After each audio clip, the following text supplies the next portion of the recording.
Education is not the filling of a pail, but the lighting of a fire. P R O P E C D Pillars of Roots of onward truth, Enlightenment. and togetherness. This is Project Protect. Our oath Our oath Our oath is to protect.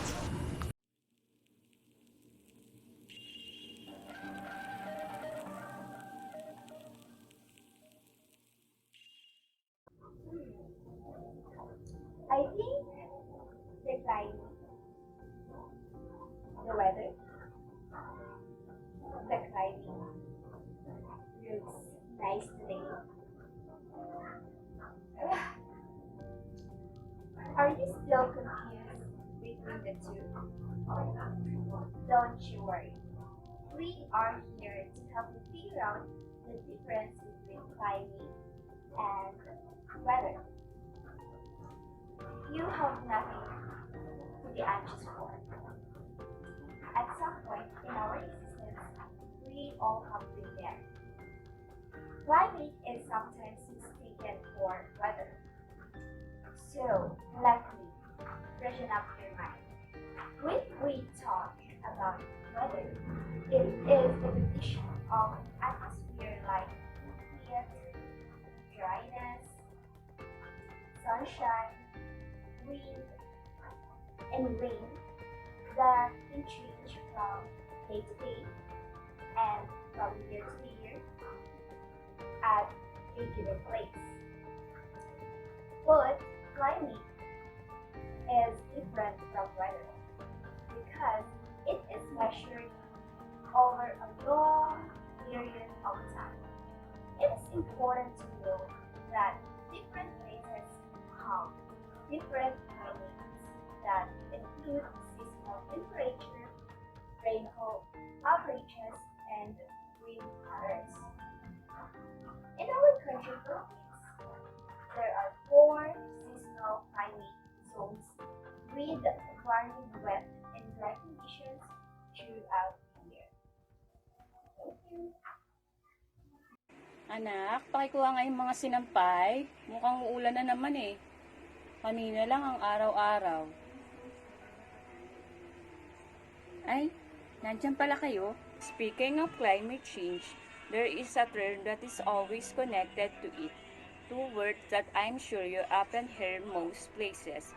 Climate change is a long-term alteration of temperature and typical weather pattern in a place. It could also refer to a particular location or the planet as a whole.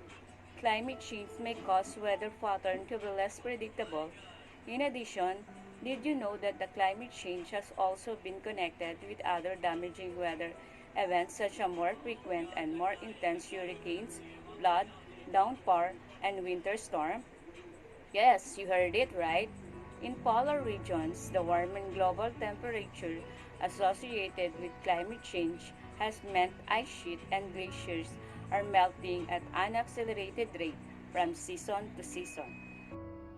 Let me give you true-to-life events and examples that will give you a further understanding about climate change.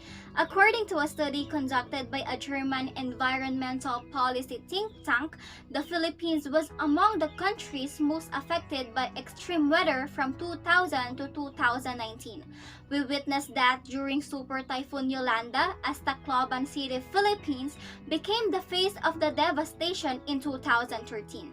In addition, German Watch published its Global Climate Risk Index report on Monday, revealing that the Philippines ranked 4th out of 180 countries over a 20-year period, trailing Puerto Rico, Myanmar, and Haiti. In that period, the group recorded 317 extreme weather events in the Philippines, the highest among the top 10 countries with high scores in the Climate Risk Index. The scores indicate levels of exposure and vulnerabilities of countries to extreme weather events. And according to the index, Mozambique and Zimbabwe were the 2 countries hardest hit by extreme weather. Both were struck by Idai, the deadliest and most expensive cyclone to hit the southwest Indian Ocean. Third worst hit was the Caribbean island nation of the Bahamas due to devastation from Hurricane Dorian.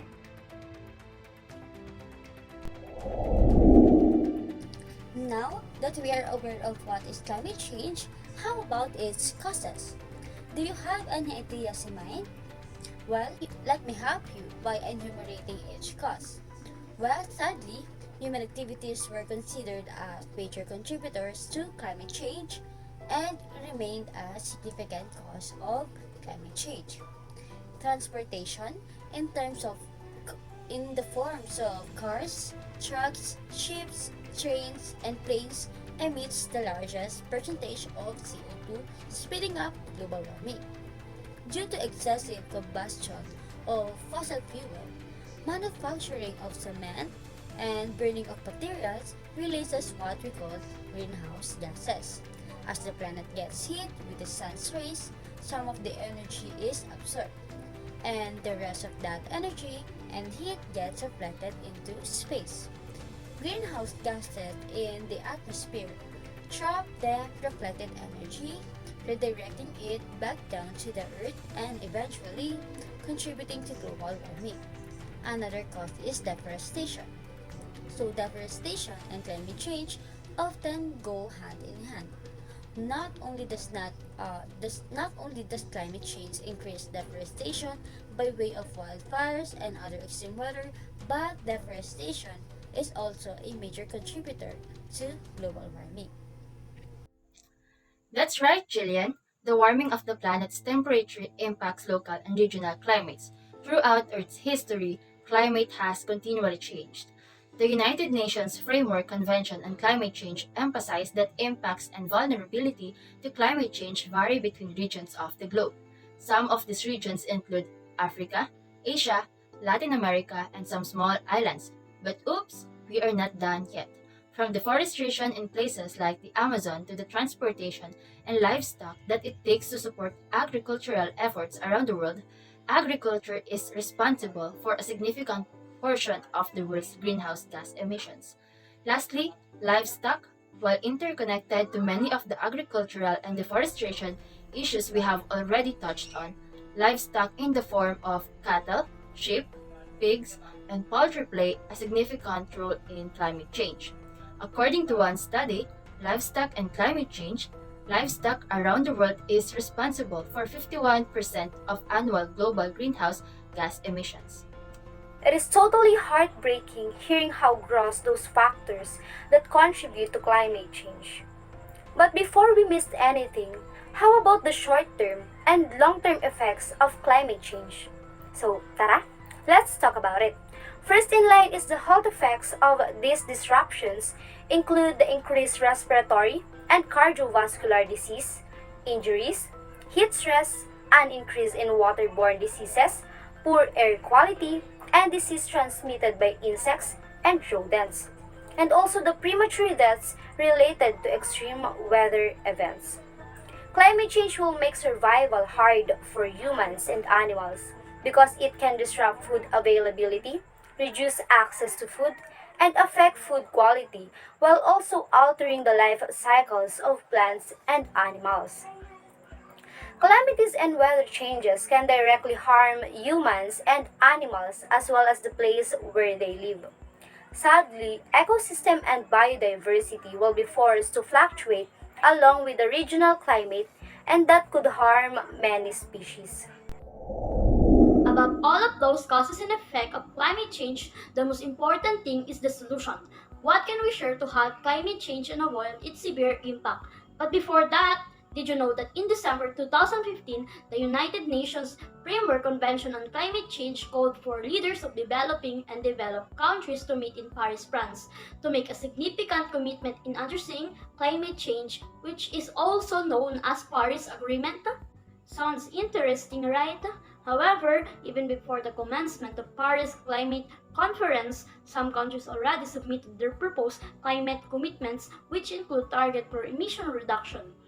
About 187 countries, accounting for 97 of greenhouse gases emission, have submitted their climate pledges based on their nationally determined contribution on each country. This initiative indicates a stronger transparency and accountability system for all countries where they will report the greenhouse gas inventories and projections that will be subjected to technical expert review. This agreement may not solve our climate change problem, but they will eventually ignite a new wave of global climate action that will create a more aggressive action in the future. Wow, that's awesome, Lourdes. Speaking of solutions, we should never stop despite this pandemic.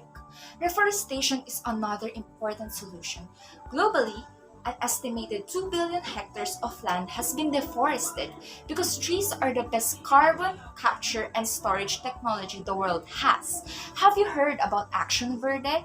It is a non-profit organization and they are launching a new project under the community plant tree called 1000 A Pallet Trees Project, and they are planning to plant a 1,000 trees this coming June 28 to 30, 2021. Isn't it exciting? By adopting a tree, you can help the residents of Apalit, Pampanga to create a green wall that will serve as a shield in times of disasters and catastrophes. What a great and lovely initiatives, right? We can also donate our 50 pesos that will be used to buy Mara saplings and gardening tools. Not just that, you will also receive a certificate to prove that you are a caring foster parent. That's totally amazing. Working together could make a big difference, but we should also be aware that healing our planet can begin in our garage, kitchen, and dining table. Yes, it is important to remember the equally vital contribution that can be made by private citizens. Change occurs only when individuals take an action, and there is no other way if it does not start with people. The goal is simple. If we do interventions, carbon dioxide is the climate worst enemy, right? It was released when oil, coal, and other fossil fuels are banned for energy. The energy we use to power our homes, cars, and smartphones. By reducing the consumption, we can curb our own contribution to climate change while saving money. Rika is here to share some simple, effective ways that each of us can do to make a difference. According to researchers, we only have 10 years to prevent the irreversible effects of climate change. As someone who cares, I'm willing to share with you the ideas and methods for helping the Earth. First in line is travel less. A lot of people love to travel, but because of pandemic, road travel was 19% lower in 2020 than in 2019, and air travel fell by 68% in 2020. So, a decline in nitrogen dioxide has been observed globally and in several countries and cities, as well as a decline in carbon dioxide emissions. Eat less meat and focus on sustainably grown meat, as factory farming contributes greatly to climate change by increasing greenhouse gas emissions, increasing toxins to our environment, and harming nutrients in our land. So, eating enough food will not just help our health, but also our environment. Recycle more and create less trash. Reuse and repair items before throwing it away, and clean all your containers before throwing it. Buy less. Do not go for fast fashion, but rather buy clothes that are sustainable and products that last. It is also better to use eco bags when shopping. Sustainability in a positive sense is what the world requires now, as the world is becoming more fast-paced and changes occur on a frequent basis. We must not forget to sustain our environment in order to survive and to live a better life. According to the United Nations or UN World Commission on Environment and Development, environmental sustainability is about acting in a way that ensures future generations have the natural resources available to live an equal, if not better, way of life as current generations. It is also defined as the capacity to improve the quality of human life while living within the carrying capacity of the Earth's supporting ecosystems. We can sustain and improve our environment in many different aspects, which my friends are going to share with you. In the urban area, green space is one of the most important tools to landscape in sustainable development. So, what is green space? Merriam-Webster defined it as a community space consisting of land, such as parks and community gardens, rather than buildings. It has been used to improve mental conditions, protect and improve biodiversity, promote outdoor activities and active lifestyles. It also increases social interaction and exchange, and provide healthy urban conditions for good and physical and mental well-being. Living near green spaces have been shown to reduce the number of health complaints reported to GPS, as well as to reduce how affected people feel by the stressful situation. The Parco Park in Manila is one of the examples of green space in the Philippines. Buildings and building constructions consume resources, generate waste, create potentially harmful emissions, and fundamentally change the function of land, including its ability to capture water and absorb it into the ground. But we don't have to be stressed forever, because there is an eco-friendly option we can always consider. This is sustainable design and construction. These practices seek to curb or offset the adverse impact. Sustainable building design and construction is the practice of creating structures and using processes that are environmentally responsible and resource efficient throughout the life cycle of a building, from selecting the site of a design, construction, operation, maintenance, renovation, and finally, the construction. One of the examples of highly sustainable buildings in the Philippines is the Swellic building in Makati, which is the first building in the country to get a gold level in leadership in energy and environmental design core and shell certification, which is now turned platinum. So another example of the sustainable development is the crop rotation. We produce the bulk of our food through industrial agriculture, which relies on the large farms and uses amounts or enormous amounts of fertilizer and chemical pesticides that are also capable of damaging the soil, the water, the air, and the climate. So crop rotation, in contrast, is defined as a successive planting of different crops on the same land to improve soil fertility and help control insects and diseases. This way of farming is not new practice, but rather a more ancient way of farming, chemical-free, while maximizing the long-term growth potential of a land. It is also a practice that produces a diverse range of foods that can be adapted to different local conditions, causes less erosion, and stores more carbon in soil, assisting with carbon sequestration. That's right. We also know din naman that many countries in the world are becoming water stressed, and we are beginning to understand that water is not as unlimited as we once believed. In most buildings around the world, essential water usage such as showering, washing hands, and sewage conveyance is unavoidable. However, the amount of water used for these essential services can be drastically reduced by more than 50% with the use of water-efficient fixtures. And some examples of water-efficient fixtures include low-flow taps and shower heads, dual flush toilets, and 12 stops. These features can be retrofit easily and affordable into existing buildings and spaced by the new building project. I can imagine how numerous the amount of water we can save by this.